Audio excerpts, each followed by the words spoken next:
હું જયેશભાઈ માલાણી વીરપુર. હવે અમે અત્યારે વીરપુરમાં પીજીવીસીએલના લાઇટ કનેક્શન માટેથી બધા કંટાળી ગયા છીએ. અઠવાડિયામાં 2-3 દિવસ આ લોકો શટડાઉન કરે છે, જેથી દરેક ગામના વેપારીઓ પછી યાત્રાળુઓ આવે છે એ પણ બધા ત્રાહિમામ પોકારી ગયા છે. તો પીજીવીસીએલના કર્મચારીઓને અને એના અધિકારીઓને નમ્ર અપીલ છે કે તેઓ અઠવાડિયામાં એક જ દિવસ મેન્ટેન કરે, અને એ પણ એરિયા વાઇઝ જે તે ગામમાં એ લોકોને કરવાનો હોય એરિયા વાઇઝ ત્યાં જ બંધ કરે. અમારે અને નાના ભૂલકાઓને પણ પરીક્ષા શરૂ છે, માટે આ પરીક્ષા દરમિયાન લાઇટ અમારે જતી રહે છે, માટે નાના ભૂલકાઓને અને અમને પણ લાઇટ જતી રહે છે, માટે પેપર દેવામાં મુશ્કેલી પડે છે. આથી સરકારને વિનંતી કે લાઇટ ન જતી રહે, માટે અમારી જે મુશ્કેલી છે તેનો નિકાલ લાવો. આખા ગામને તે તકલીફ પડે છે. હવે મારે પોતાના આઈસ્ક્રીમનો વેપાર છે, હવે આઈસ્ક્રીમ બધું ઓગળી ગયું.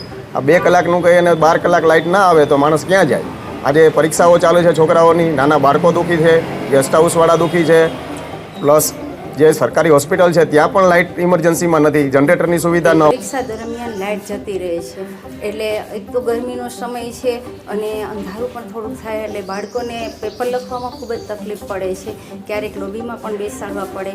તો અમારી એવી માંગ છે કે પરીક્ષા સમય દરમિયાન જો લાઇટ ન જાય એવી અમારી વિનંતી છે.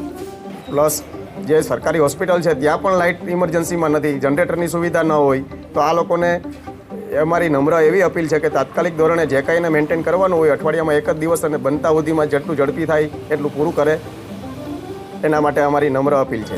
તેમાં જ અમારે ચાલુ પરીક્ષાએ લાઇટનો બહુ પ્રોબ્લેમ વધી ગયો છે, જેના કારણે અમે પેપર સરખી રીતે લખી નથી શકતા.